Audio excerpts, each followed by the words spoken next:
Listo.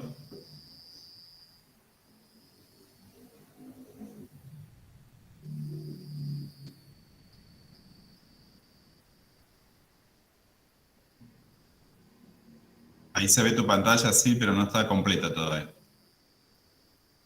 ¿Se ve? Ahora sí. Perfecto.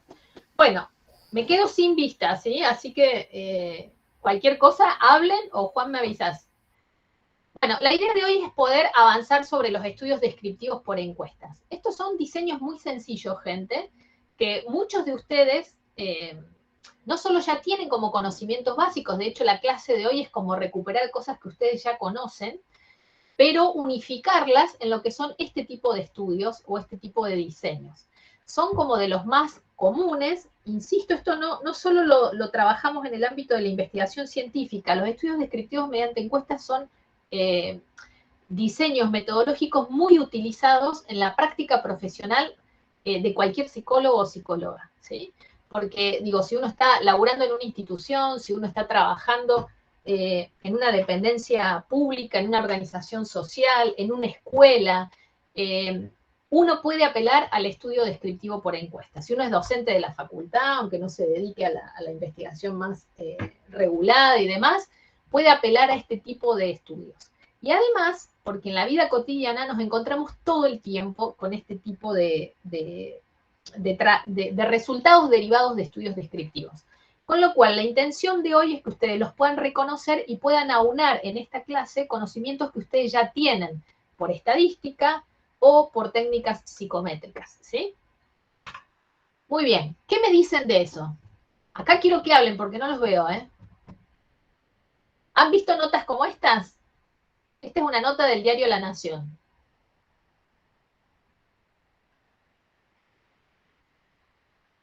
Yo leo el diario y veo esto. ¿Qué opino?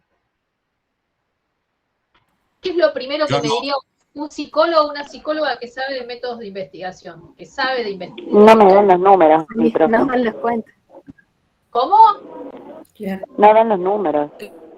¿No dan los números?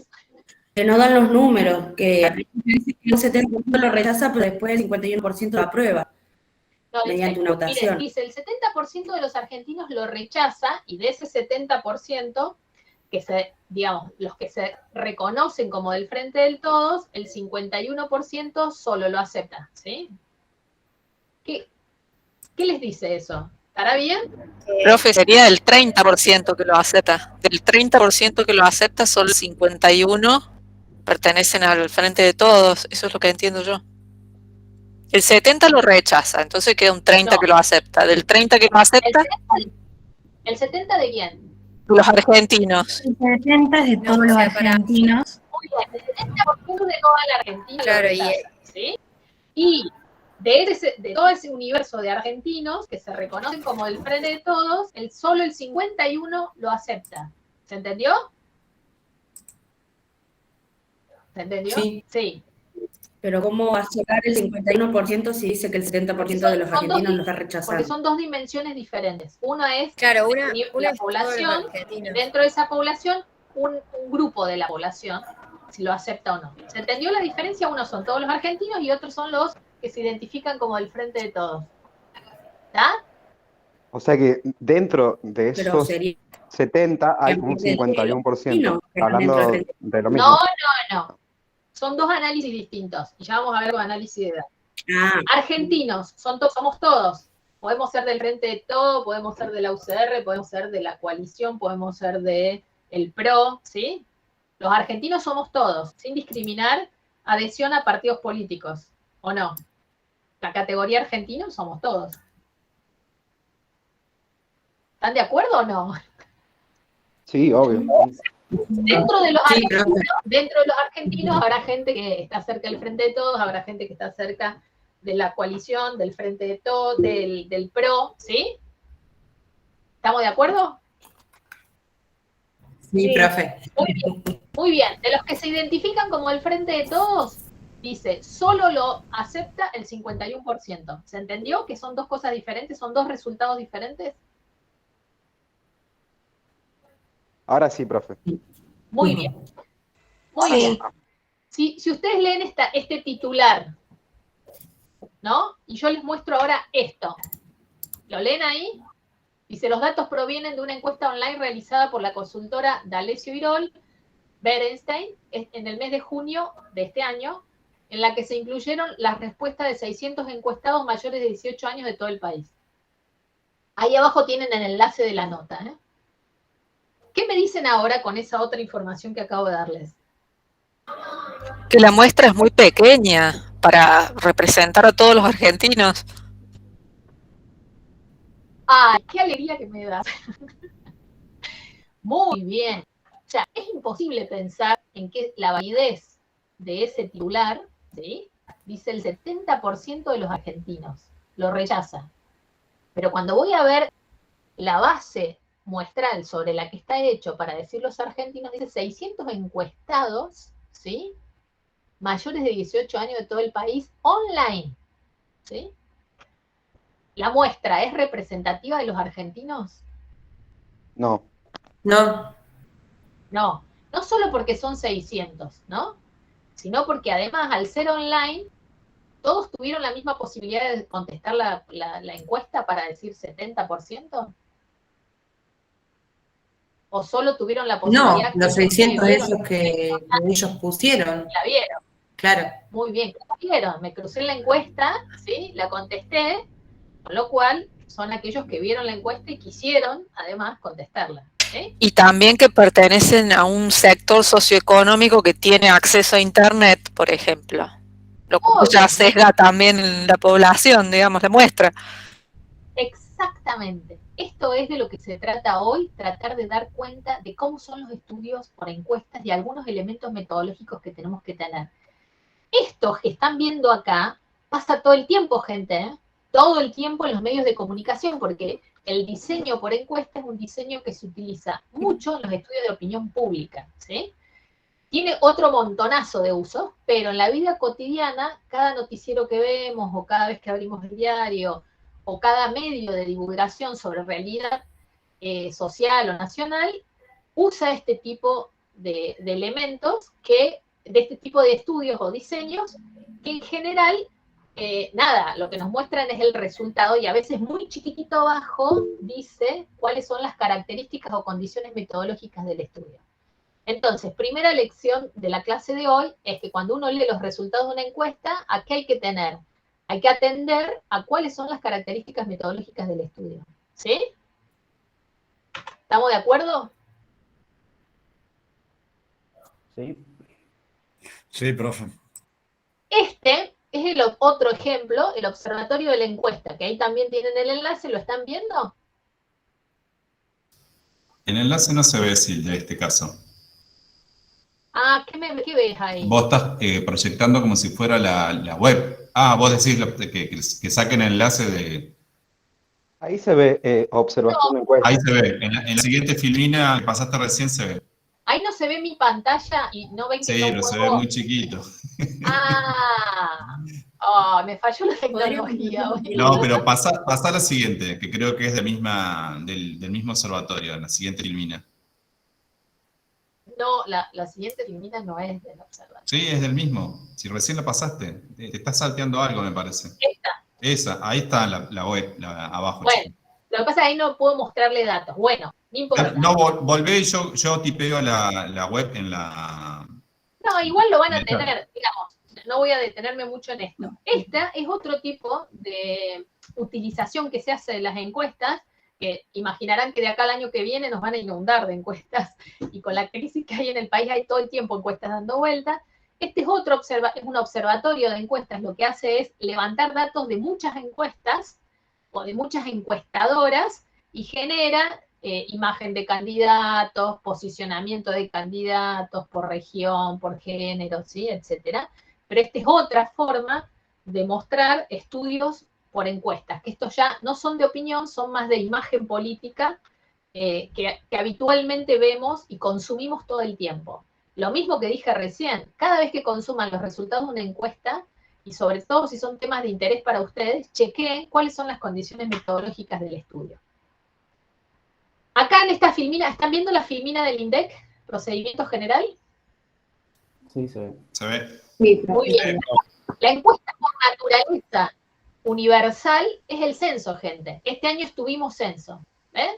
Ahí dice, bueno, población total de Argentina, 47.327.000, discriminado por género, masculino, femenino, y ninguno de los otros dos géneros enunciados, ¿sí? Este es un típico estudio por encuesta, ¿sí? El censo.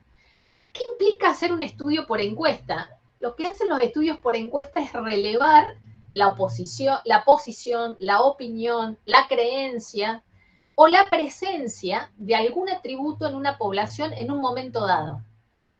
Sería más o menos como sacar una fotografía de algo, de algún tema de interés, ¿sí? Ese sería lo más característico de un estudio por encuesta.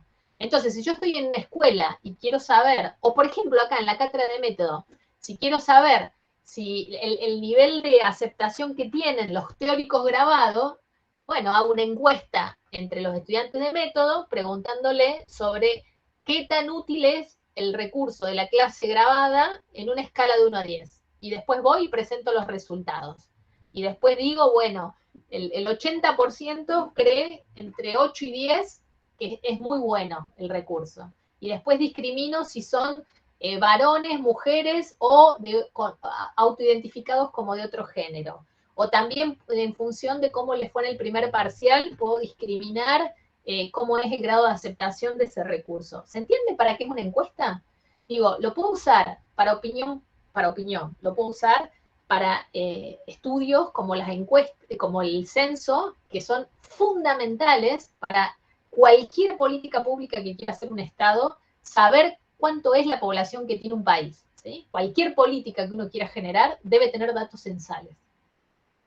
Por eso era muy importante tener el censo.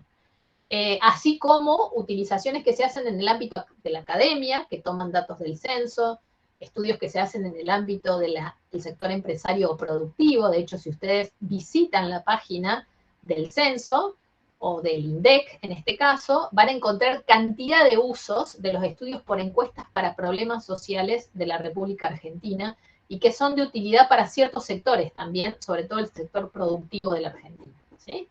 Entonces, este es como el estudio por encuesta, para mostrarles uno que no sea político o políticamente incorrecto, ¿sí? Ahora bien, ¿qué noción surge como relevante en todo lo que venimos contando? Porque arrancamos con una filmina donde ustedes solitos pudieron advertir, profe, esa muestra no alcanza, son poquitos, para poder decir el 70% de los argentinos, ¿sí? Otros que dijeron, bueno, está sesgada, es solo online, ¿sí?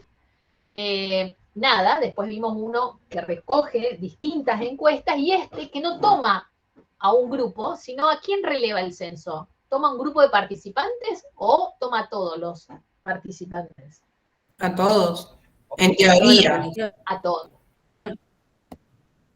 Muy bien. Acá viene el primer gran eje a la hora de pensar en un estudio por encuesta, que recoge parte de lo que ustedes ya estudiaron, que es el concepto de población y muestra, ¿sí? O selección y tamaño de la muestra. ¿Dónde vieron esto? ¿En qué materia vieron esto? Primer año en psicoestadística. En estadística y en técnicas psicométricas.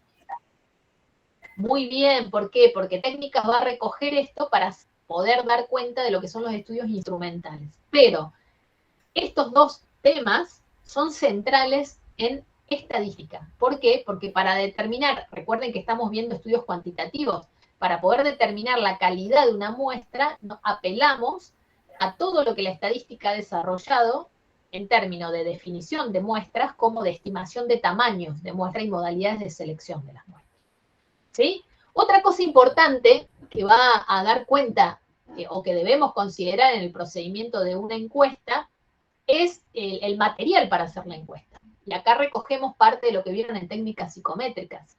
Es decir, cómo vamos a confeccionar ese instrumento, que acá se va a llamar cuestionario, que nos va a permitir relevar los datos que necesitamos en función del objetivo de investigación que perseguimos, ¿sí?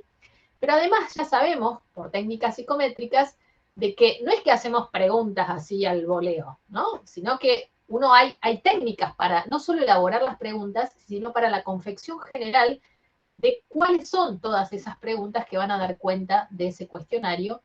Y también pueden haber visto en técnicas psicométricas el estudio piloto, que es la prueba del cuestionario en una pequeña porción de personas, que van a ser personas que son equivalentes o similares a las que van a ser participantes del estudio, y que a veces lo que se hace es probar el instrumento ahí, probar el cuestionario ahí, para saber si hay errores o hay problemas antes de ir a la muestra o al universo, si se trata del censo, ¿sí? Nada, en función de eso hay una organización del trabajo de campo, se recogen los datos y después se analizan y se discuten resultados. Esta es como la lógica secuencial de lo que es o implica un estudio por encuesta. Pero recuerden, acá hay dos temas centrales. Uno es el tema muestra, que implica si es población, en caso de censo, si es muestra, en caso de que seleccione una porción de esa población, y si selecciona una porción de la población, entran en juego cómo voy a seleccionar a esos participantes y qué tan grande o tan pequeña va a ser esa selección o ese tamaño muestral. Y por otro, la elaboración del cuestionario. Esos son los ejes como más relevantes a la hora de pensar el estudio por encuesta. ¿Estamos hasta acá? ¿Hay preguntas? Profe, una consulta. No. Sí. O sea, yo entendí como censo, que es toma a toda la población y muestra, o sea, toma una parte de la población. ¿Sería así? ¿Serían como diferenciadas o no? Exactamente, exactamente. Población es todo, el universo, ¿sí? El censo no trabaja sobre muestra, trabaja sobre el universo. Dijimos recién, yo dije, ¿el censo a quién encuesta? ¿A algunos o a todos? A todos. Esta es la distinción que ustedes vieron en estadística entre población y muestra. Las muestras siempre refieren a una población, pero es una porción de la población, ¿sí? El único estudio que toma todo el universo, de los más conocidos, es el censo, ¿sí? Obviamente que hay otros estudios que toman universos, pero universos más pequeños, ¿sí? Yo podría decir, voy a tomar el universo de estudiantes de psicología, y a todos les voy a preguntar la misma pregunta, ¿sí? ¿Quién sería el universo de estudiantes de psicología? Todos los estudiantes de psicología. Pero yo podría trabajar con una muestra de estudiantes de psicología.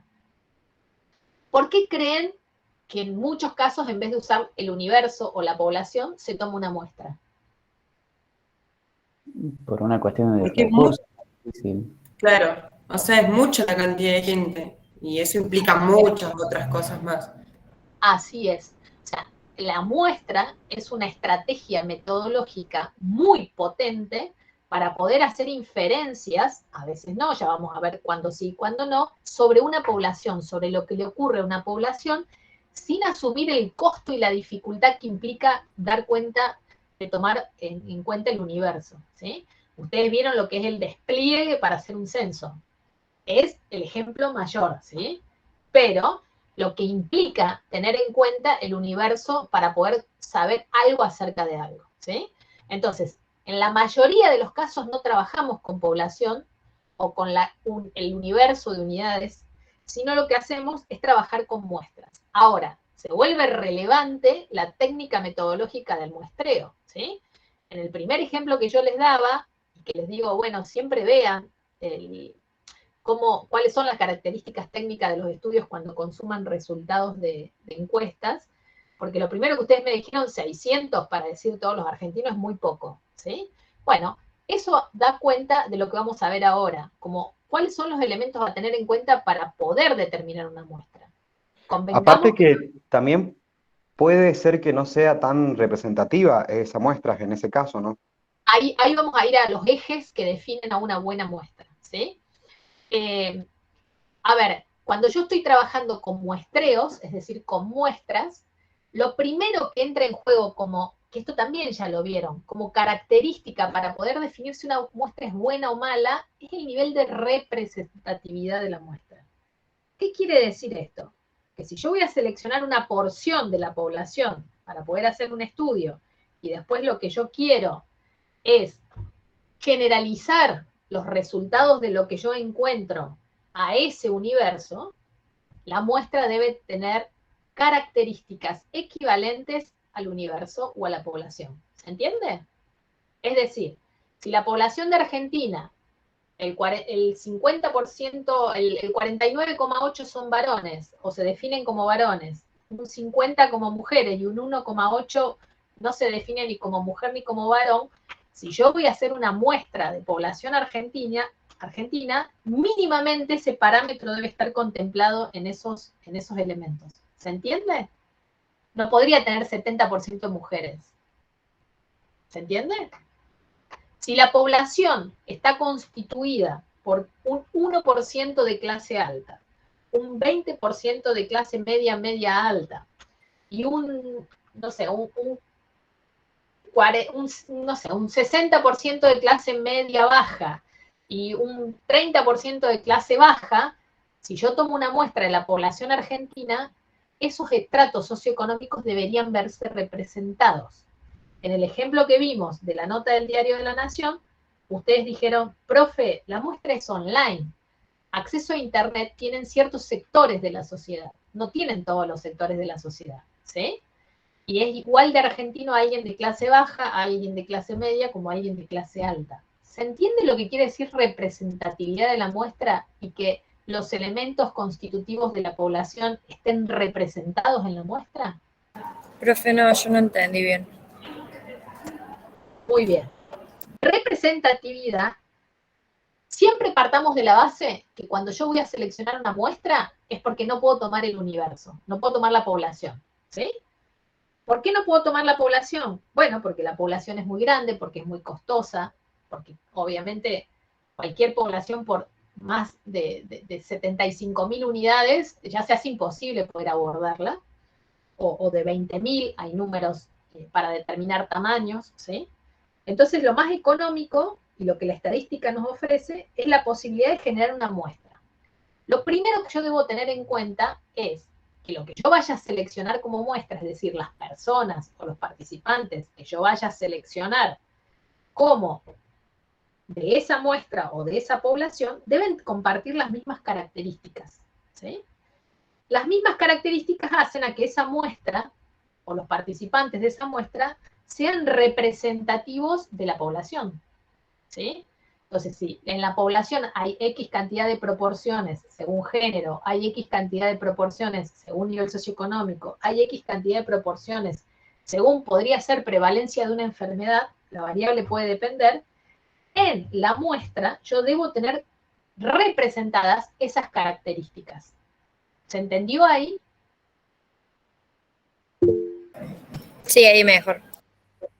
Bien. Profe, disculpa, ¿y de dónde sacaría, o sea, del censo anterior, ponerle esas proporciones, digamos? Muy bien. Si me refiero a características sociodemográficas, en lo que refiere a representatividad, ¿de dónde lo saco? Del censo. Por eso son importantes los datos censales, no solo para investigar en términos académicos o científicos, sino en todos los órdenes que requieran alguna dimensión social de la representatividad, ¿sí? Ahora bien, hablamos de características sociodemográficas. Yo podría trabajar en un hospital donde tengo un universo de pacientes con determinadas características psiquiátricas y quiero extraer una muestra de ese universo o de esa población de pacientes con determinadas características psiquiátricas. La representatividad de esa muestra no va a estar dada por el nivel socioeconómico, va a estar dada por el tipo de patologías que tienen, patologías psiquiátricas que tienen esos pacientes, tal vez por el género de esos pacientes. Entonces, en mi muestra deberé tener representada justamente las características de esas patologías psiquiátricas y las características, por ejemplo, en torno a género o edad, porque puede haber pacientes más grandes o pacientes más jóvenes. ¿Se entiende lo que es representatividad?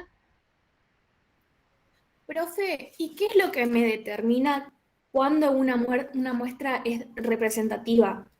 O sea, ya sé que el nivel de representatividad, pero ¿qué parámetros tengo que tomar para Muy definir? bien, todavía no llegamos ahí, todavía no llegamos. Acá recién hablamos de lo que es que la muestra se parezca lo más posible a la población. ¿Se entendió eso? Sí. Muy bien. Eso en términos de representatividad en cuanto a la característica, ¿sí? ¿Se entiende eso? O sea, profe, digamos, Si yo quiero, por ejemplo, con el tema de recién de pacientes en un neuropsiquiátrico, tengo que tomar gente que tenga ciertas patologías, porque si tomo de otro lado no sería representativo. ¿Sería como algo así? A ver, si yo estoy trabajando en una institución psiquiátrica y quiero hacer un estudio sobre pacientes que tienen patología psiquiátrica, yo debo primero conocer cómo se distribuye ese universo, esa población, ¿sí? Y las características psiquiátricas que tiene esa población tienen que estar exactamente representadas en la muestra, ¿sí? Ahí yo dije, ahí puede que no tome variables como, por ejemplo, nivel de ingresos o nivel socioeconómico.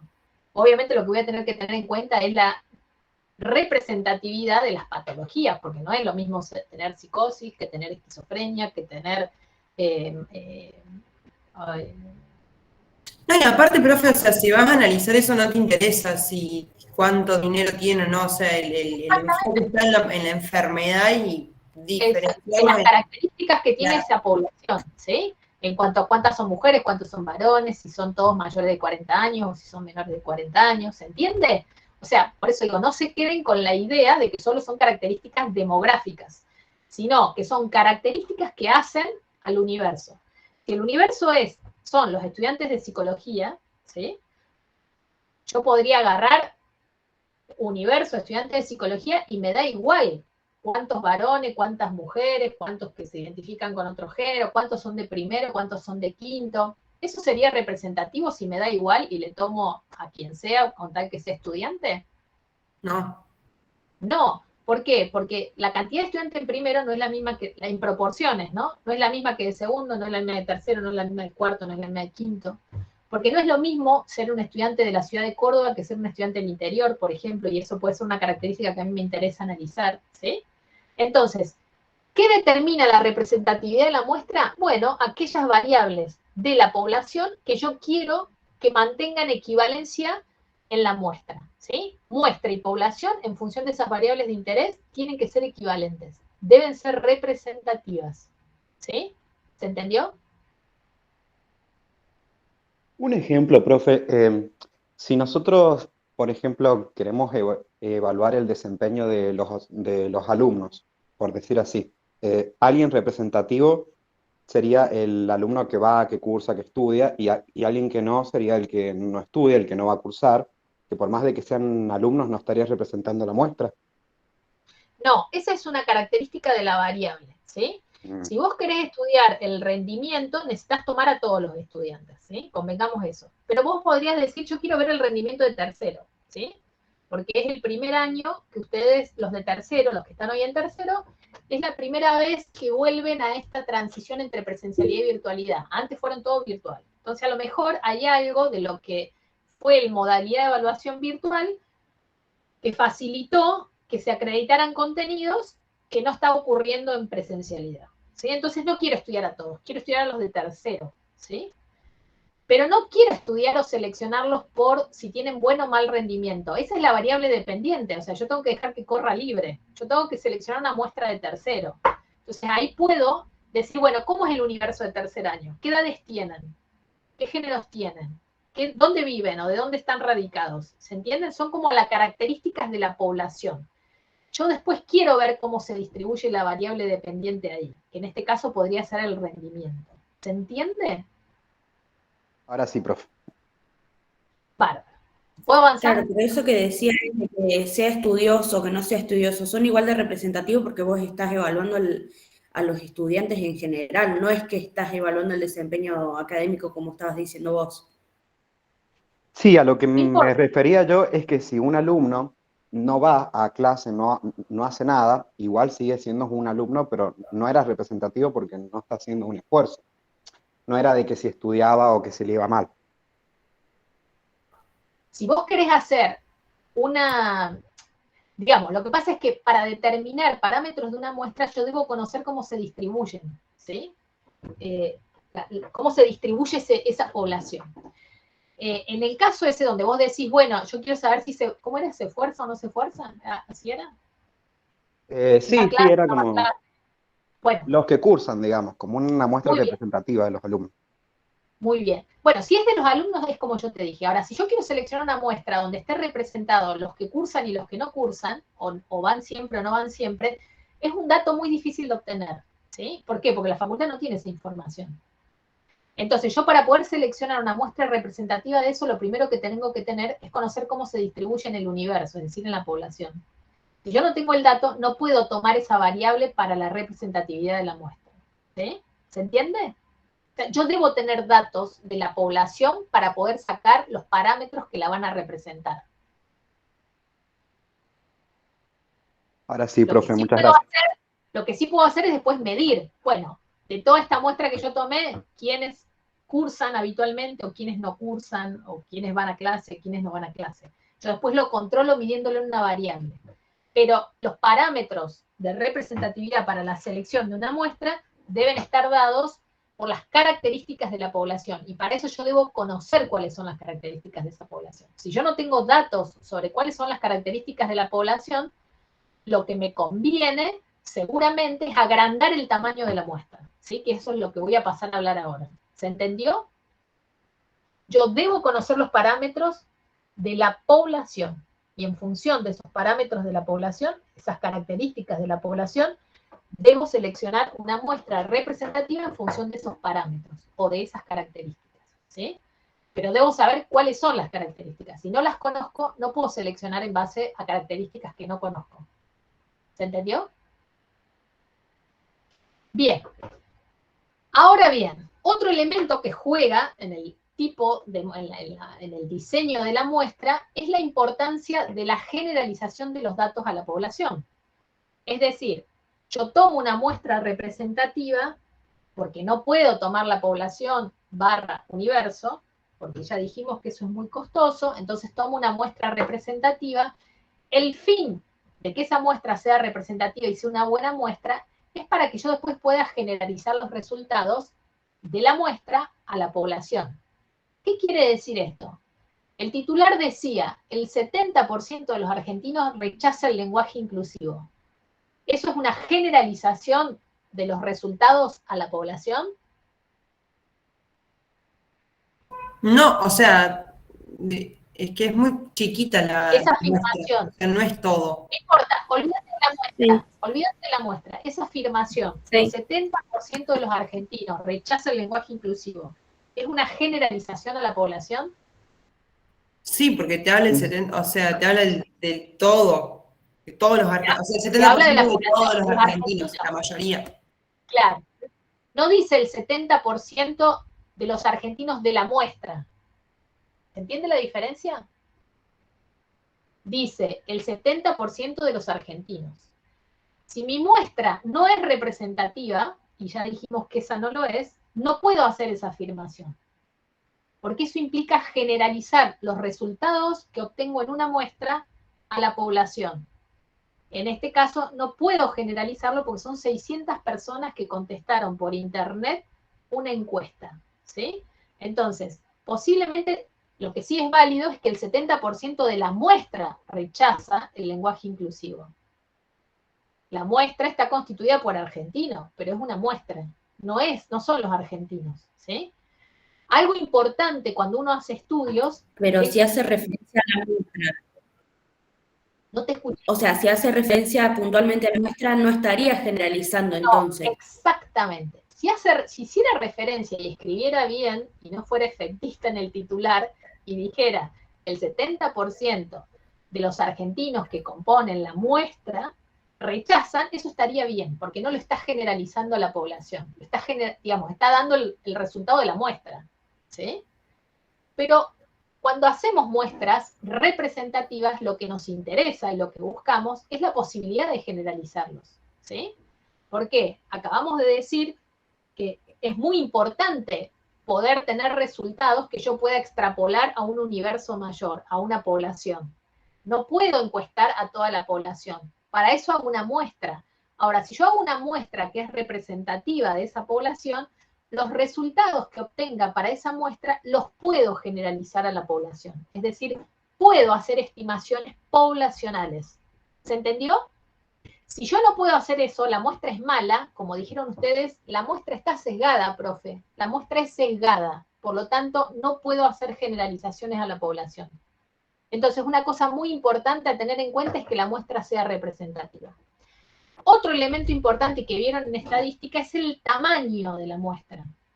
Alguien cuando vio argentinos y vio después lo que yo les mostré, 600 casos, dijo, pero son muy poquitos para decir argentinos, ¿sí?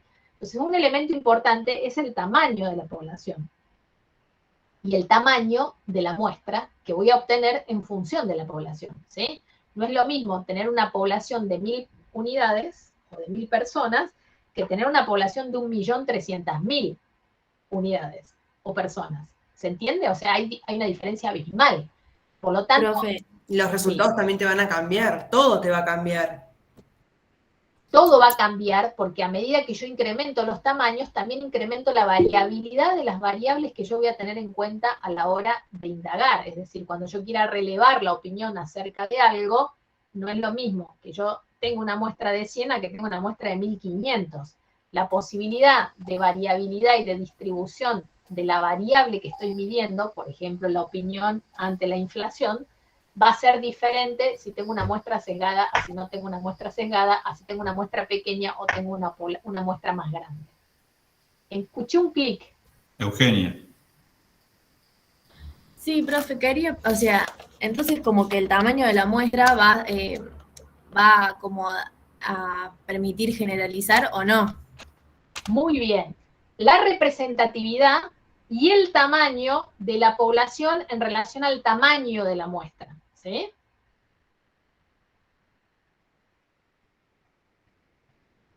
Se entiende que con poblaciones más pequeñas tengo más chance de tener muestras más pequeñas. Si tengo poblaciones más grandes, la muestra va a ser más grande, pero no va a ser proporcionalmente más grande que cuando tengo una población pequeña. Esto es la ley de los grandes números, ¿sí? Esto lo vieron en estadística. Miren en este cuadro. Si yo tengo una población de 100, población, ¿sí? Si tomáramos el aula acá, creo que había 99 recién, ¿no? En el MIT. Bueno, supongamos que tenemos 100 en el MIT. Esa es nuestra población hoy, ¿sí? Y a su vez, otro elemento que debo contemplar, que también lo vieron en estadística, son los márgenes de error de nuestra predicción. Es decir, vamos a asumir un 5% de margen de error. Deben haber visto muchas veces, informado, casos donde dice, vieron en las encuestas de intención de voto, el 50, no están tan altos, el 33% aprueba a Cristina como candidata y el 29,8% a Mauricio Macri como candidato. Margen de error, más o menos 5%. ¿Vieron eso alguna vez? No. Sí, profe. Ay, no me digan, pero salen todas las encuestas de esto. Sí, no, profe, el típico de los para matar bichitos y eso que dice mata el 99,9%, lo que deja un margen de error. Muy bien. Eso es porque hay un margen de error de la estimación. ¿Qué quiere decir eso? Que si Mauricio Macri tiene que no sé cuánto tiene de intención de voto, se los aclaro, pero si Mauricio Macri tuviera una intención de voto del 29%, más o menos 5%, ese es el margen de error de esa estimación a la población, cuando yo generalizo el resultado de la población. Quiere decir que Mauricio Macri va a tener 29 más 5, sería un 34% de intención de voto, si asumo un margen de error hacia arriba, o un 25% de intención de voto si corro el margen de error hacia abajo. ¿Se entiende? Es decir, a mí la muestra, el análisis de la muestra, de los resultados de la muestra, me da un valor, que Mauricio Macri tiene una intención de voto del 29%. Pero como el margen de error es más o menos 5, yo debo sumar a esa estimación un 5% por encima y un 5% por debajo. ¿Se entiende? Por eso, a medida que nos vamos acercando a las elecciones, las encuestas de intención de voto achican los márgenes de error a un 1, un 2%, porque a veces te dicen, bueno, uno tiene el 29 y el otro tiene el 32, pero por el margen de error del 2% es un empate técnico. ¿Nunca escucharon hablar de eso? Si uno mira un 29 y un 32 no es lo mismo, gana el que tiene 32. pero justamente como las muestras y las estimaciones generalizables a la población tienen márgenes de error, ese margen de error hace que esas dos intenciones de voto puedan estar en el mismo rango. Y por eso se dice empate técnico. ¿Sí? Entonces, para muestra debemos tener claro, ahí voy, ya te dejo hablar. Debo tener claro que sea representativa, es decir, que estén representados las características de la población, y además debo tener en cuenta el tamaño de la población para que en función del tamaño de la población yo pueda determinar el tamaño de la muestra, ¿sí? Donde se contempla la variabilidad que tienen esas medidas. Y a su vez determinar el margen de error. Entonces, ya te doy la palabra, así puedo terminar el ejemplo. Si nosotros estuviéramos asumiendo en este MIT que tenemos 100 personas, ese es nuestro universo, queremos tomar una muestra, porque decimos no le vamos a tomar hoy una encuesta a los 100. Vamos a tomarle una muestra y vamos a asumir un error del 5%, yo le tendría que tomar la encuesta a 80, ven ahí, a ver, puntero, ¿es puntero? Puntero láser. Si yo digo que tengo 100 en el MIT, tamaño de la población, asumo un margen de error del 5%, ¿sí? ¿Lo ven acá? ¿Cuántos tengo que tomar? ¿Cuántos casos? Se los estoy marcando.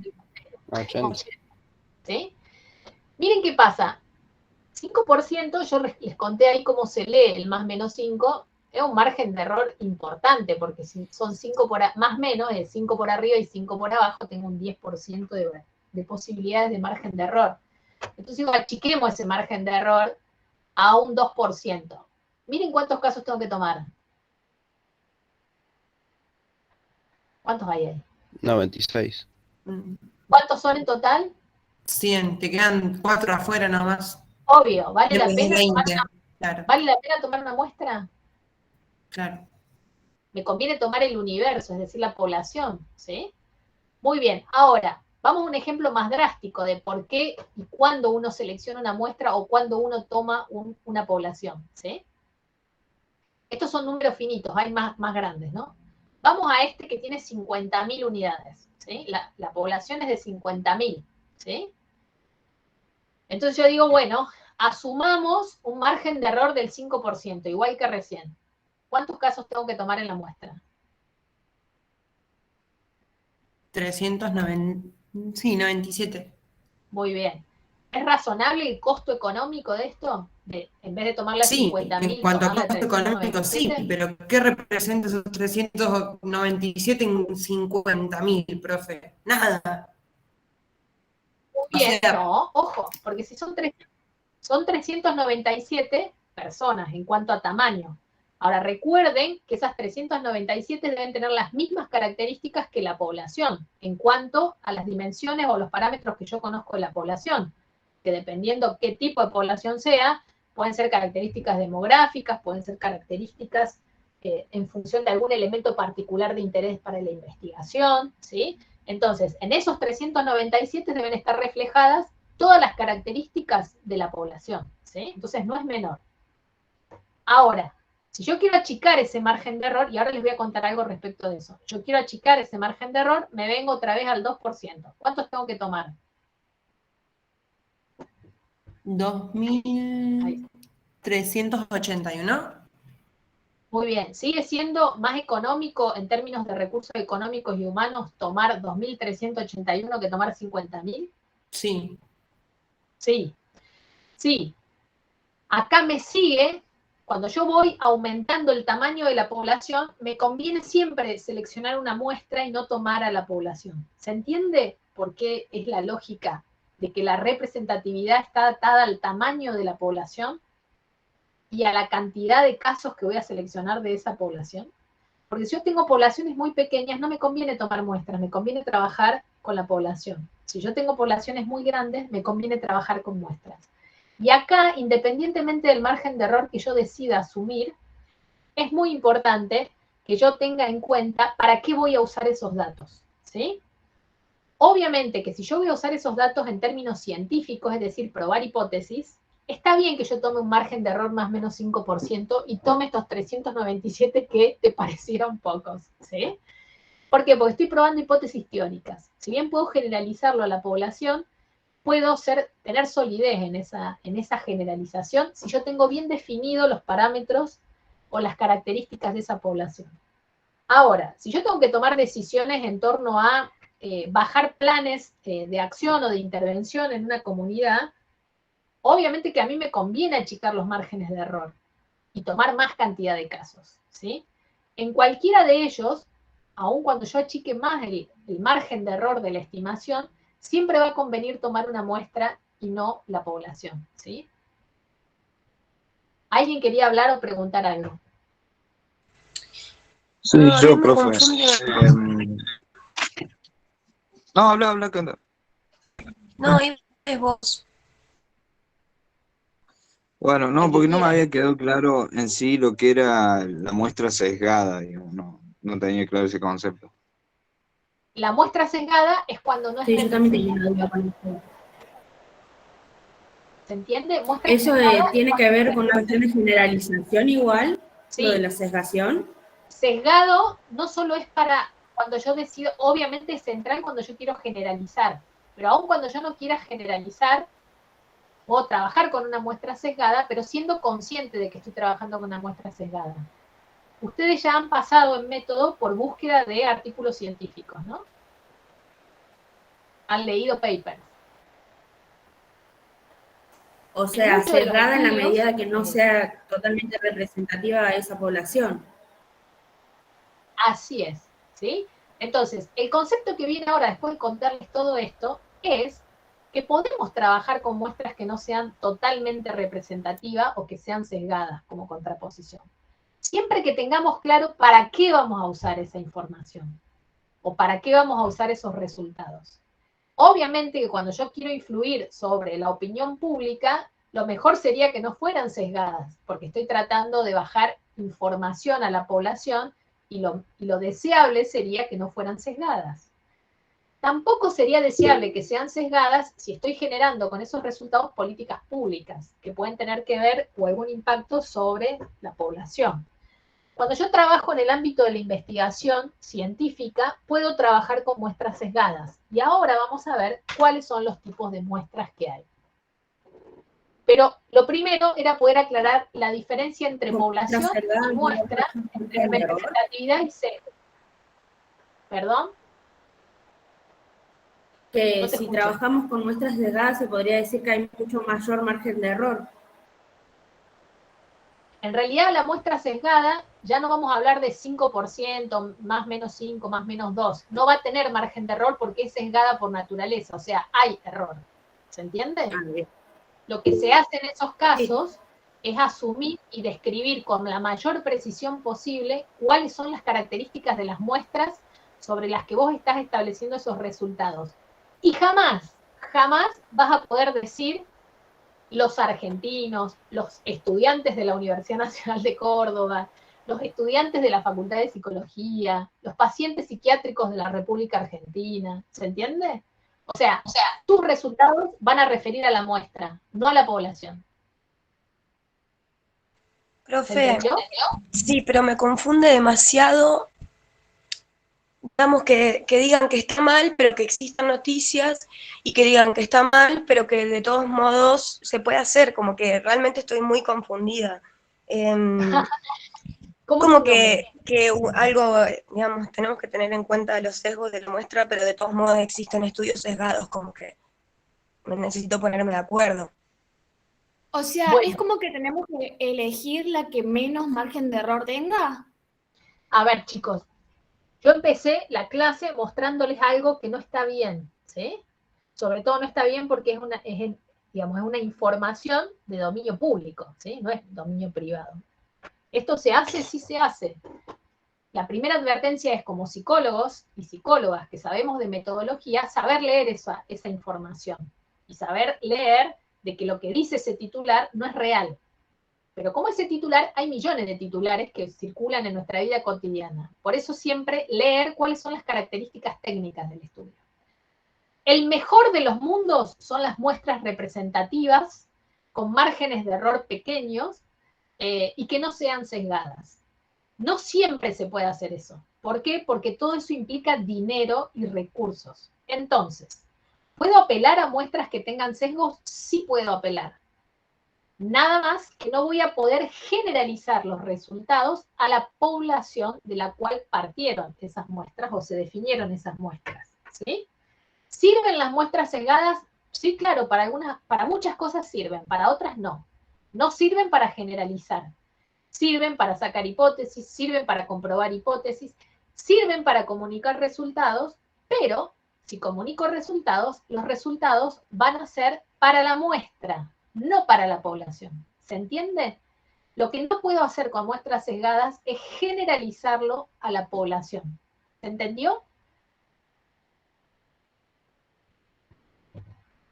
Clic, clic. O sea, profe, en esa noticia tendría que decir el 70% de las personas encuestadas, sí, o de la muestra, para Muy que bien. no haya sido generalizada. Exactamente. Bien. Exactamente. ¿Sí? Pero como esas hay todo el tiempo, se usan, se usan. No hay normas sobre esto, ¿sí? Cuando estoy en el ámbito de la investigación científica, o en nosotros, que se supone que sabemos hacer estas cosas, nosotros no deberíamos hacer eso. Por más que se haga, no se debería hacer. ¿Se entiende? Lo que quiero que también les quede claro es que no siempre podemos tomar muestras representativas. Yo dije que para que una muestra sea representativa debemos conocer los parámetros de esa población. No siempre tenemos los parámetros de esa población. O sea, si yo quiero hacer una muestra de estudiantes de psicología, voy al despacho de alumno y le digo, bueno, decime cuántas personas hay de acuerdo a la autoidentificación de género. Decime cuántos estudiantes hay de acuerdo en cada, cuántos estudiantes hay, matriculados en cada año. Decime cuántos estudiantes regulares o libres hay en cada año, ¿sí? Yo puedo ir al despacho de alumno y obtener esa información. Entonces, en base a esa información, yo puedo hacer una muestra representativa con un tamaño decente y con un margen de error pequeño, porque conozco cómo se distribuye esa población, ¿sí? Puedo ir y puedo hacerlo. Puedo estar en una escuela, tomar a la población de la escuela, saber los parámetros de esa población y poder seleccionar una muestra. Puedo seleccionar una muestra poblacional de argentinos porque tengo los datos del censo, pero muchas veces no tengo los datos. Entonces, no siempre puedo tener muestras representativas, ¿sí? Lo que tienen que saber es que, ¿se pueden usar muestras representativas? Sí, es lo deseable, genial. ¿Siempre se puede? No. ¿Puedo usar otro tipo de muestreo? Sí. La única diferencia es que cuando yo uso muestras que no son representativas, no puedo generalizar a la población. Solo los resultados corresponden a los resultados de la muestra. ¿Se entendió? Sí, profe. Sí. Genial. Ahora sí, profe. Muy bien. Ahora vamos a algo que ustedes ya saben, ¿sí? Por eso esto es repaso. ¿Por qué? Porque todo esto que estoy diciendo ustedes ya lo vieron en estadística, ¿sí? Y esto también. Existen dos tipos de muestreo. Acá tenemos los probabilísticos. ¿Cuáles son los otros tipos de muestreo? Los no probabilísticos. No probabilísticos. No probabilísticos. Muy bien. Vamos con los probabilísticos. Los probabilísticos obviamente son todos aquellos que me permiten a mí generar estas muestras más representativas, ¿sí? Porque por el sistema de aleatorización, ¿qué quiere decir que es probabilístico el muestreo? ¿Saben por qué se llaman muestreos probabilísticos? Y yo supongo que No. tiene más probabilidad de acertar, hay como un rango más grande. No. Porque era por azar. Primero es azar, y el azar que garantiza. Y garantiza Que no esté sesgado. Claro, eso, que no Muy sea bien. sesgado, porque no es que te vas, no sé, por ejemplo, acá la población de Internet, no solamente van a ser los de Internet, sino como que va a ser una población que puede ser más heterogénea. Muy bien, es no sesgada, pero es no sesgada porque al ser aleatorio o al azar, esto quiere decir, le estamos dando a todas las personas participantes de una población la misma probabilidad de ser elegida. ¿Entendieron eso? ¿Entendieron eso? Que le doy a todos los miembros de una población la misma probabilidad de ser elegidos. Eso es lo que garantiza el azar, ¿sí? Si yo tengo que hacer un muestreo probabilístico de estudiantes de la Facultad de Psicología, después de decidir cuántos son de primer año, cuántos de segundo, cuántos de cuarto, cuántos de acuerdo a cada género, yo puedo irme a la base del guaraní. Cada uno de ustedes tiene un número de matrícula y pedir que me sorteen 500 números de matrícula de toda la base que hay en el guaraní, ¿sí? Eso es un muestreo aleatorio simple. ¿Todos los estudiantes tuvieron la misma probabilidad de participar del sorteo ese para ser elegidos? Sí. Sí, porque están todos en el guaraní, ¿sí? Ahora bien, ese es el más sencillo, el más fácil. Ahora, ¿cuál es la complejidad o las desventajas? No siempre tengo listados o reconocimiento de las unidades o las personas que componen una población, ¿sí? Entonces no siempre lo puedo usar. Yo podría entrar al Meet nuestro y decir, bueno, de acuerdo al orden en que están, vieron que el Meet te ordena por orden alfabético. Bueno, todos los números impares del primero al último van a ser parte de la muestra. ¿Les di a todos la misma probabilidad? Sí. Es una forma sistemática de elegir que no es sorteo, ¿sí? Tomé un número aleatorio. Podrían ser los pares, los impares, tener una secuencia sistemática de los primeros 10, los terceros 10, etcétera, ¿sí? Pero no siempre tengo listados que me permiten identificar a las personas o unidades que componen una población. Entonces, puedo apelar a otro tipo de muestreos. El muestreo aleatorio estratificado es una selección aleatoria, es como la anterior, solo que mantiene la proporción por el estrato. ¿Qué sería un estrato si hablamos de estudiantes de psicología? ¿Qué se les ocurre que puede ser un estrato? Una categoría, algo... un estrato es una parte. Muy bien, una parte. Entonces, si pensamos en estudiantes de psicología, ¿cómo puedo identificar partes diferenciales entre los estudiantes? Por el año. Muy bien. La regularidad. Es el estrato más fácil. Claro. Muy bien. El estrato, o podría ser regulares y libres, qué sé yo, ¿sí? Es decir, hay una condición que cumple el estudiantado, ¿sí?, que me permite definir por estrato. Lo que venimos diciendo, no es lo mismo la cantidad que hay en primero, en segundo, en tercero, en cuarto o en quinto. Entonces no puedo tener una selección aleatoria de todo el guaraní, ¿sí? Decir, sorteame 500. ¿Puedo hacerlo? Sí. Puedo hacerlo. ¿Le di a todos la misma probabilidad? Sí. Pero yo sé que no se distribuyen equitativamente en todos los años. Entonces tal vez meter un estrato proporcional sería bueno para tener mejor representado a los estudiantes de psicología. Entonces, voy a hacer un sorteo aleatorio simple, pero por año, ¿sí? Y si el primer año hay un 30%, en segundo año hay un 28%, en tercero hay un 20%, un 10% y un 5%, en la muestra final yo voy a tener sorteos aleatorios de cada año manteniendo esas proporciones. ¿Se entiende lo que es un aleatorio estratificado? Sí.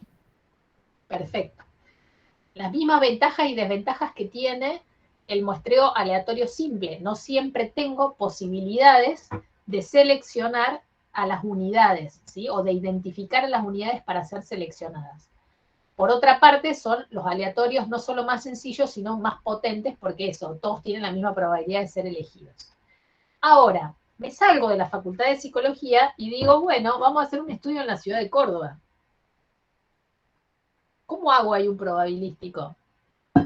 Tengo que seleccionar habitantes de la ciudad de Córdoba. Las localidades que hay dentro de la provincia. No te escuché ahí. Diferenciar las distintas localidades que hay dentro de la provincia. No. Dentro de la ciudad sería el municipio. Yo dije ciudad de Córdoba. Mi Los unidad. barrios, profe. Muy bien. Uno podría pensar en los barrios, ¿sí? Entonces, los barrios, uno puede agarrar un mapa y numerar los barrios, ¿sí? A cada barrio le pongo un número. ¿Se puede hacer eso? Sí. Sí. Entonces, lo primero que hago es sortear, ¿sí?, esos barrios. Y en los barrios que salieron sorteados, relevo información. ¿Se entiende? ¿Conglomerado, profe, es por el agrupamiento de gente? Exactamente. Porque en un barrio hay un agrupamiento de personas, ¿no? y está definido territorialmente. ¿Sí? Un conglomerado es eso, una unidad que congrega personas. Yo podría decir, vamos a hacer un estudio en la provincia de Córdoba, y ahí el conglomerado sería lo que ustedes dijeron. Bueno, municipio, sorteemos municipio primero, ¿sí? ¿En qué municipio se va a hacer el estudio? ¿O de dónde voy a sacar participantes? Y a todos los municipios les doy un número y sorteo municipios. ¿Se entiende? Cuando se hacen estudios poblacionales y hay conglomerados, en la mayoría de las veces tengo que tener más de una etapa de sorteo de conglomerados, ¿sí? Que se llaman polietápicos. ¿Por qué? Porque, por ejemplo, en el caso de que yo seleccionara la ciudad de Córdoba, elijo barrios o como el INDEC usa, radios censales, que son un conjunto de barrios. Esa es una etapa de selección, pero todavía ahí, ¿cómo llego a seleccionar las personas? ¿Sí? Porque las personas viven en casas, en calles, ¿sí? En manzanas. Entonces, un primer conglomerado a sortear aleatoriamente podrían ser los barrios o las unidades censales, entonces elijo 10, eso también se determina por tamaño, dependiendo la cantidad de barrios o la cantidad de unidades censales. Y una vez que se elige ese primer nivel de conglomerado, barrio o unidades censales, se eligen se sortean dentro de esas unidades censales o barrios, se sortean rutas aleatorias. Para poder sortear rutas aleatorias, lo que se sortean son manzanas, ¿sí? Uno puede estar en un barrio en el mapa y a cada manzana le asigna un número, ¿sí? Entonces sortea manzanas. Esa manzana que sale sorteada es donde yo voy a ir a tomar la encuesta. Es decir, voy a ir a encuestar a esas personas de esa ruta aleatoria. La ruta aleatoria son las 4 calles de una manzana. ¿Se entendió?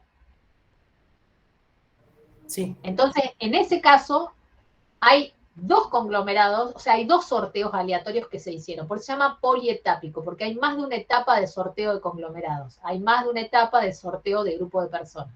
¿Sí?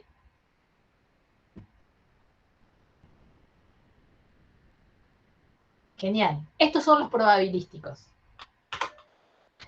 Esto es un artículo que acabamos de publicar, no es un estudio por encuesta, yo solo se los traigo porque acá sí está redactado lo que es un muestreo probabilístico, porque no vamos a volver a repasar de acá a que se termine la materia nunca más los muestreos. Y estos muestreos no solo se van a usar para las encuestas, lo vamos a usar para los expofactos, para los experimentales, para los mixtos, es decir, para todos los estudios cuantitativos. Entonces, este artículo, esta investigación que les traigo, no es un estudio por encuesta, es un estudio instrumental, pero lo que yo extraje de esa publicación es la descripción de la muestra, ¿sí? Dice, se realizó un muestreo probabilístico de 1.284 personas entre 18 y 65 años de edad pertenecientes a las ciudades de Córdoba, Salta, Neuquén, representando la región norte, centro y sur de Argentina. Se usó un diseño polietápico por conglomerados con probabilidades idénticas, es decir, no se dio probabilidades proporcionales, sino a cada una se le dio el mismo peso. ¿Se entiende? Dice, en una primera etapa se seleccionaron radios censales de manera aleatoria, luego de los radios censales se seleccionaron por el mismo procedimiento hogares y hogares de reemplazo. ¿Por qué? Porque hay como una ruta aleatoria, y si yo no consigo hacer la cantidad de casos en esa ruta aleatoria, tengo una ruta aleatoria de reemplazo por las dudas. En cada hogar seleccionado se contactaba a personas mayores de 18 años y solo podía responder el cuestionario una persona por hogar. Su tamaño fue estimado para una población infinita con un 95,5% de nivel de confianza y más o menos 5 margen de error. Respecto a las características demográficas, la media de edad fue de 40,37 años, desviación estándar 10, el 51,16% eran mujeres respecto al nivel socioeconómico, 9,4 pertenecía al nivel bajo, 24,9 al nivel medio, 31,8 al medio y 32,1 medio alto y 1,8 nivel alto. ¿Entienden la descripción de esa muestra y por qué es probabilística?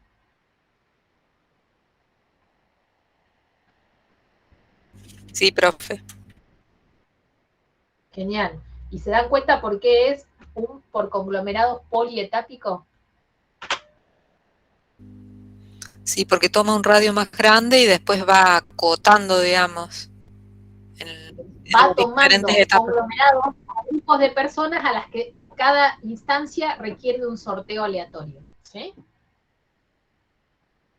Entonces, en los probabilísticos todos tienen la misma posibilidad de participar, ¿sí? Se eligen por un sistema aleatorio o por sorteo, lo que se conoce por sorteo, y dependiendo la complejidad de la población, uno puede ir desde un aleatorio simple a un proporcional a un por conglomerados o polietápico por conglomerados, ¿sí? En cada instancia hay una forma de elegir al azar o aleatoriamente a las personas. A todas se les da la misma posibilidad de participar, ¿sí? Contrariamente, en los no probabilísticos, ¿qué va a ocurrir? Y yo supongo que no es azar, es una muestra ya seleccionada. O sea, y no a todos les dan la posibilidad, perdón, de que puedan ser elegidos. Exactamente eso. Es decir, no todas las unidades de la población tienen la misma probabilidad de ser elegidos para conformar la muestra, ¿sí? Muy bien, ahí tenemos los muestreos accidentales. El estudio que hablaba del diario La Nación, que hablaba sobre la aceptación o rechazo del lenguaje inclusivo, recuerdan que decía 600 personas que respondieron de manera online, ¿sí? ¿Se acuerdan de eso? Eso es un muestreo accidental. Es decir, ¿quiénes respondieron a esa encuesta? Las 600 personas que encontraron en redes sociales o tal vez en la página del diario el link o el enlace de la encuesta, accedieron y lo contestaron. ¿Se entiende que es una muestra accidental? Sí, profe. Muy bien. Pero, ¿qué ventajas tiene?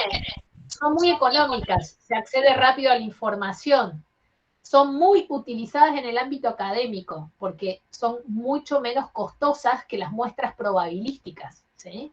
Entonces, como son de fácil acceso, las muestras accidentales se consideran como muestras accesibles, ¿sí?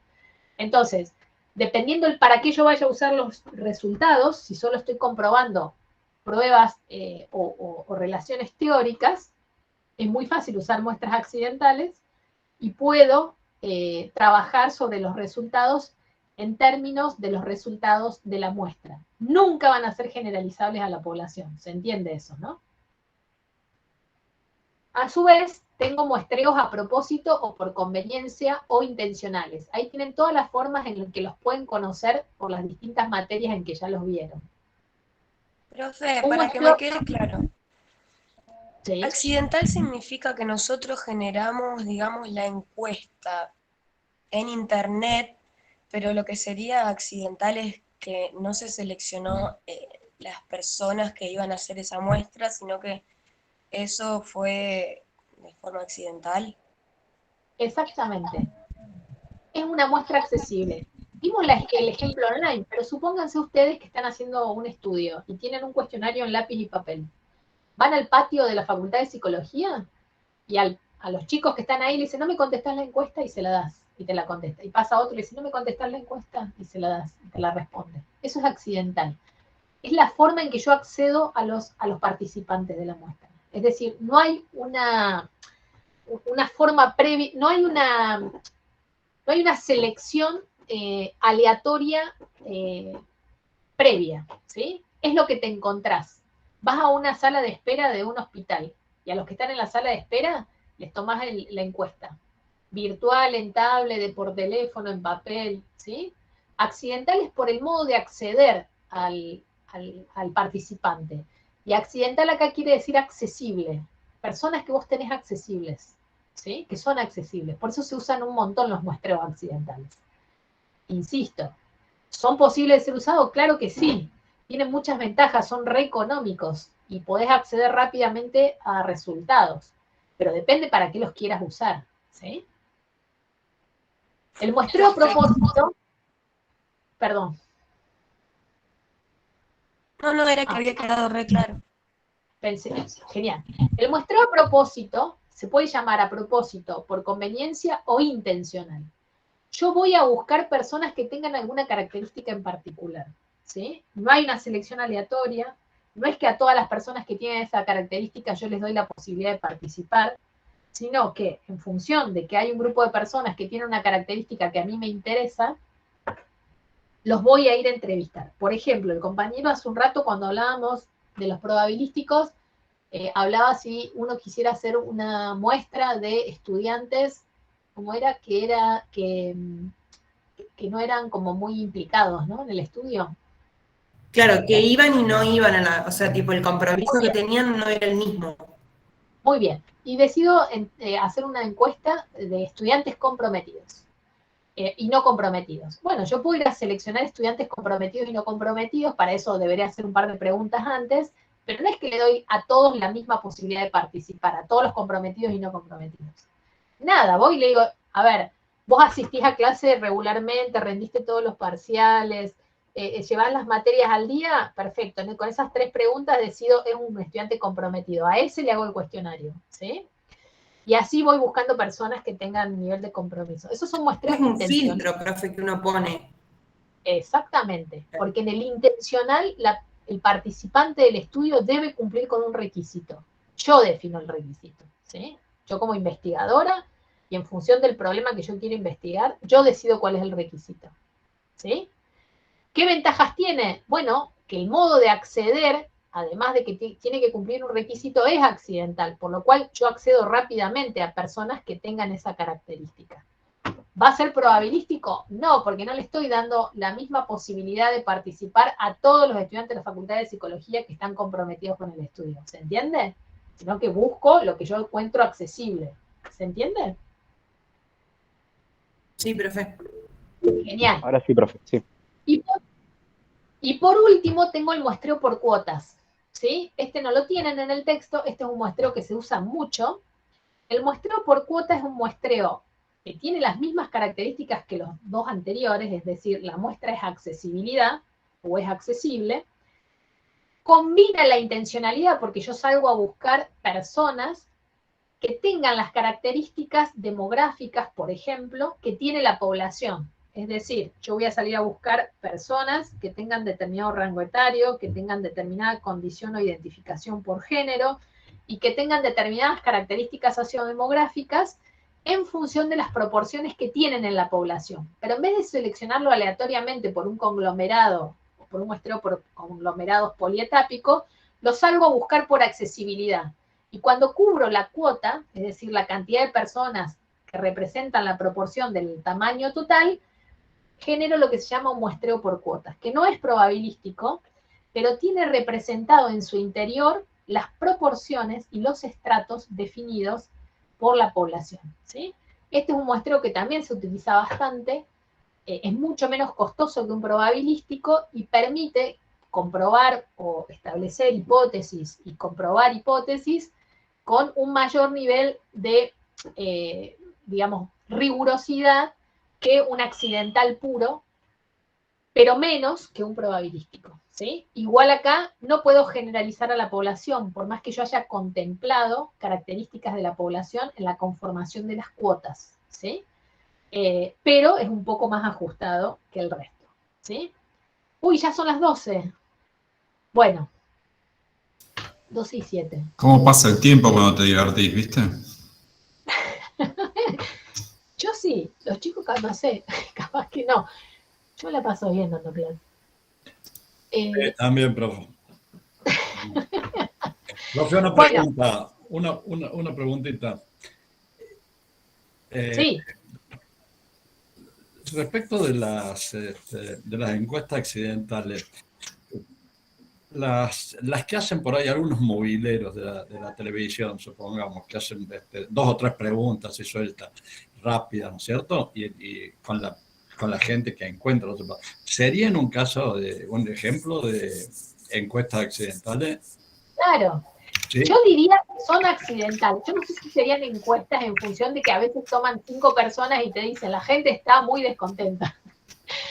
O la ciudadanía de Córdoba está descontenta y le pusieron el micrófono a 5 personas. Eso es accidental, Jorge. Como como acceso al participante o como acceso a quien te va a dar información, esa es la característica de lo accidental, que como digo, quiere decir accesible, los tengo accesibles, ¿sí? Quizá no sea la encuesta. Sí.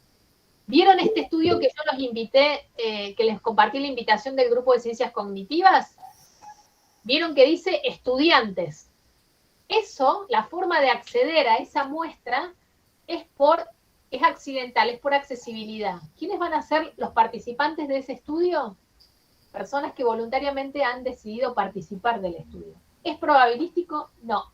¿Le están dando la misma probabilidad a todos los estudiantes de formar parte del experimento? No.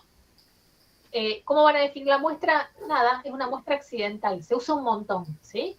Obviamente que en ese caso, si es un experimento, lo que pueden hacer es que hay 100 estudiantes que decidieron formar parte. Bueno, después ya vamos a ver en estudios experimentales que en esos 100 estudiantes los reparten en los grupos experimentales y los grupos controles de manera aleatoria, ¿sí? Y nadie sabe qué condición forma parte en el diseño experimental. Pero la forma de acceder a ustedes es de manera accidental. ¿Se entendió? Por eso digo, acá vamos a repasar muestra, pero muestra va a servir para todos los diseños que vamos a ver de acá hasta fin de año, ¿sí? O sea que es importante que entiendan el concepto de muestra, que tampoco es la primera vez que lo ven. Ustedes vieron todo esto en estadística, ¿sí? Ahora lo van a ver aplicado a problemas de investigación concretos. ¿Estamos? Ana, levantaste la mano. Profe, no me quedó claro el de, a ver cómo se llama, el de muestreo por cuotas, y si podría dar algún ejemplo concreto. Sí, por ejemplo, ustedes saben que además, más allá de que les mostré un paper sobre sobre un instrumento de personalidad, que es un instrumento, un estudio instrumental, ustedes saben que yo no me dedico a los estudios de la personalidad. Yo trabajo en psicología política, ¿sí? Ocurre que hay no sé si algún día lo podremos dar alguno de esos, pero bueno, hay una hipótesis que trabaja sobre ciertas formas de comportamiento político y la influencia de la personalidad en la política. Entonces, como nosotros adaptamos probabilísticamente este instrumento de personalidad, que es muy cortito, y consideramos que es una contribución muy importante para la gente que hace estudios y usa esta variable, lo publicamos. Pero no porque yo sea, dentro de mis intereses estén los estudios de la personalidad, sino porque yo lo uso como variable independiente de otras cosas que yo trabajo, y como esto era un estudio probabilístico, no siempre se hacen estudios probabilísticos por todo lo que ya sabemos, se publica, ¿sí? Pero para nosotros van a ver en estudios míos, es muy común usar muestreos por cuotas. ¿Por qué? Porque yo estudio comportamiento político. Por lo tanto, a mí no me interesa solo el comportamiento político de los jóvenes de 16 años, a mí me interesa el comportamiento político de la ciudadanía. Cuando yo digo ciudadanía, son los mayores de 18 años, es decir, casi toda la población. Para nosotros es muy costoso hacer estudios probabilísticos. Estos se hicieron, hubo recursos, se procedió. En el resto del transcurrir y con la situación económica que tiene el país, no es tan fácil acceder a recursos para hacer esos estudios probabilísticos. Entonces lo que usamos son muestreos por cuota. Entonces yo me voy a la página del INDEC y digo, bueno, la ciudadanía, ¿cuántas personas mayores de 18 años hay en Córdoba? Si voy a estudiar Córdoba o la ciudad de Córdoba. Bueno, determino el porcentaje que hay y cuál es la cantidad de personas mayores de 18 años. Con eso tengo definido cuál es mi población, ¿sí? ¿Recuerdan población? Muy bien, de esa población, ¿cuántos son entre 18 y 25 años? ¿Cuántos entre 25 y 30? ¿Cuántos entre...? ¿Sí? El censo me permite obtener esa información. Yo tengo porcentaje de la población de cada rango de edad. También, como les mostré en una filmina general, puedo saber cuántos son masculinos, cuántos son femeninos y cuántos no se identifican ni con masculino ni con femenino, ¿sí? Entonces también tengo no solo cuántos son mayores de 18, sino cómo se distribuyen porcentualmente por edad, por género y por nivel de ingresos, ¿sí? Entonces, lo que yo hago con eso es hacer cuotas. Es decir, yo necesito un 30% de esto, un 20% de este otro género, un 20% de este nivel socioeconómico, un 40% de este, un 1,8% de este y un 10% de este. ¿Vieron cómo estaba definido ahí en el probabilístico? Bueno, lo mismo se hace con la cuota. Entonces hago cuotas de nivel socioeconómico, de edad y de género, y con eso salgo a buscar gente que cumpla esas características, ¿sí? ¿Vieron como dije recién en el intencional, sería como un intencional, por eso dije, el por cuotas recoge el accidental, recoge el intencional y recoge las cuotas, ¿sí? ¿Por qué? Porque yo accedo a la gente, como dijo Jorge, yo voy a la calle y le pregunto, discúlpame, ¿vos qué edad tenés? Más o menos el género uno lo ve y lo puede percibir visualmente, pero uno dice, bueno, ¿qué edad tenés? Tengo 18, perfecto, me entra en la cuota de 18 a 25. ¿Cuáles son? Ahí uno hace unas preguntas sobre nivel sociodemográfico. Me entran en nivel socioeconómico medio. Listo, con un caso para la cuota de mujer entre 18 y 25 años y nivel socioeconómico medio. Y ahí le hago la encuesta de lo que a mí me interesa estudiar, ¿sí? Entonces voy completando todas las cuotas que tengo en la muestra y con eso tengo una muestra que se parece mucho en sus parámetros a la población, pero el modo en que seleccioné las personas no es probabilístico, porque no le di a todos la misma posibilidad de ser elegidos. Yo salí a la calle a buscarlos. ¿Se entendió? Camila. Sí, profe. Sí, profe. Camila. Un claro ejemplo de muestra de por cuotas podría ver esto del subsidio de la luz y el gas que estaban haciendo desde el gobierno. A ver, ¿por qué? ¿Por qué eso sería un muestreo por cuotas? Justamente por eso, porque está discriminando, porque discrimina el nivel socioeconómico de cada persona, si tiene, no sé, auto a su nombre o no, cosas así, hace esa distinción de nivel socioeconómico. Lo divide en bajo, medio y alto. Muy bien, pero ¿es por cuotas? Muy bien, pero ¿eso es un muestreo o es la población? Depende, porque ponele ahí una parte... El registro ese. Hay un registro de esa población que no la van a tener en cuenta. Eso no es muestreo, gente. ¿Por qué? Por eso le estoy preguntando, no sé diferenciar. ¿Por qué eso no es una muestra? Porque ahí el gobierno le está pidiendo a todos los argentinos que se registren, excepto que vos consideres que por tu nivel socioeconómico, ¿sí? No vas a usar el subsidio. Si vos consideras que vas a usar el subsidio, te registrás. Entonces, de los que están registrados es el universo, es la población, no es una muestra, ¿sí? ¿Qué podría hacer ahora la Secretaría de Energía? Lo que se supone que va a hacer. Va a agarrar la base de que se registró, que se supone es el universo, es la población. ¿Se entiende? La diferencia entre población, universo, es lo mismo, población y universo se usan como indistintos, y lo que es muestra. ¿Qué puede hacer la Secretaría de Energía? O que dijo que va a hacer. En realidad no dijo que iba a tomar una muestra, sino que lo iba a cruzar todo, pero supongamos que puede tomar una muestra de todos esos que se registraron, ¿sí? Y cruzar datos, es decir, bueno, vos me dijiste que necesitás el subsidio. Entonces yo ahora cruzo tus datos por la FIP, de nivel socioeconómico, sobre todo, ingresos a nivel socioeconómico y nivel de consumo, y verifico si caes dentro de la cuota que requiere subsidio o que no requiere subsidio. Eso lo podría hacer por un muestreo, es decir, saca una muestra y cruza los datos de un grupo de personas, de todas esas personas registradas, ¿sí?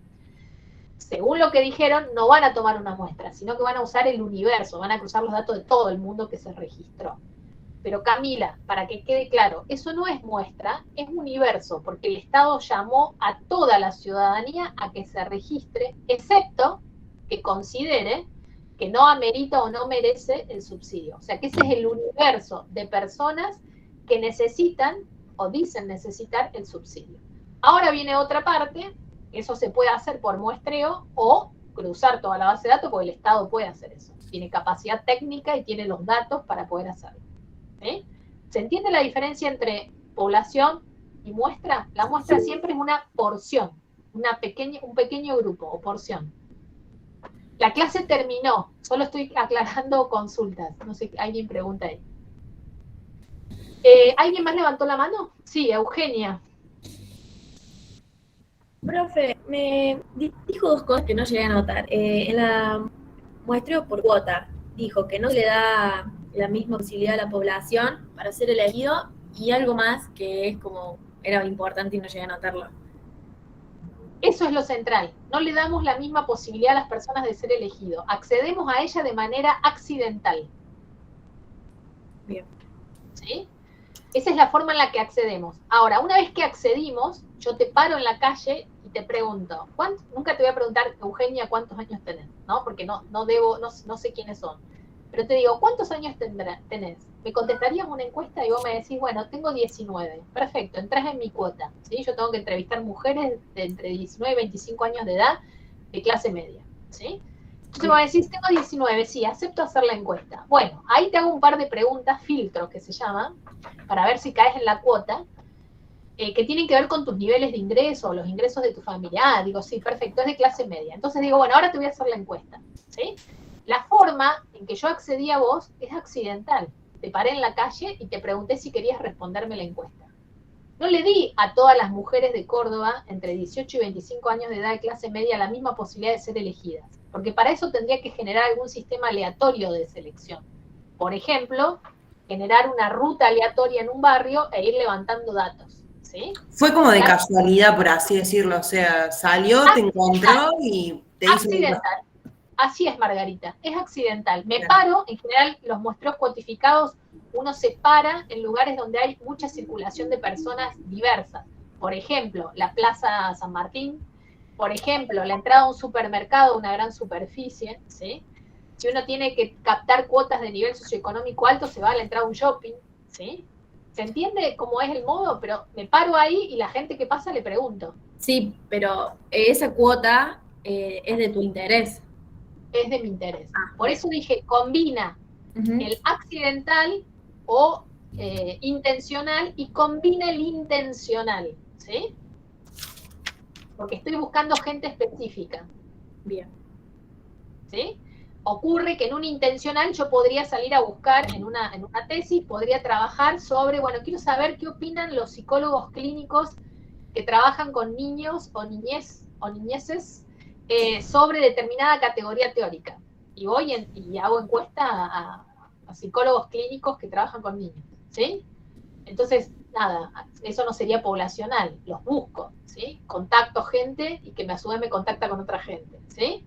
Para hacer las encuestas, estudios a psicólogos, ¿sí? Eso es intencional, estoy buscando gente que tiene una característica, en este caso su especialidad. Yo cuando salgo a buscar muestreos por cuota, lo que busco es personas que tengan determinada característica demográfica que sea compatible con la población. ¿Se entendió? Sí, profe, gracias. Un ejemplo de ruta aleatoria serían las 4 calles de una manzana, exactamente, ¿sí? Eso es. Y de hecho, no sé, pero hay muchos memes de cuando uno va a levantar encuestas domiciliarias, de que uno camina con el hombro derecho pegado a la pared. ¿Por qué? Porque la ruta aleatoria no es solo la manzana, sino desde qué esquina comienzo y cómo voy caminando, en qué sentido voy caminando las 4 calles de la manzana, ¿sí? Todo esto se especifica en hojas de ruta, todo esto se controla, digo, todos estos campos son muy complejos, se supervisan, después tiene que ir un supervisor a ver si las encuestas se tomaron. Hay un sistema de aleatorización para no tocar en todas las casas, sino hacer un sorteo de cuáles son las casas en las que se toma y cuáles no. Digo, todo eso implica eso, mucho esfuerzo, mucho trabajo, mucho dinero. Entonces, cuando eso no se tiene y hay que hacer estudios poblacionales, un buen recurso es utilizar muestreos por cuotas. ¿Estamos? Por favor, dice Margarita, no entendí. No, de que por favor ella me dijo gracias y le di el ejemplo ese, entonces le dije, bueno, como diciendo, bueno, no es nada. Sí, así es. Bueno, nos vemos el jueves próximo, terminamos esto, y si me da tiempo de terminar esto, arranco con Expo Factos, ¿sí? Gracias, profe, por la clase. Es la primera vez Muchas que gracias, me profe. meto a un teórico, voy a ser sincera, y me gustó. No fue eso de decir, oh, método, qué embole. Fue re lindo, o sea, interaccionar y todo, fue re lindo. Así que gracias. Bueno, le agradezco eso. Nos vemos el próximo jueves y nada, empiecen a leer Expo Factos también. Gracias, Chao, gente. profes, nos vemos. No, profe, gracias. Muchas gracias. Gracias.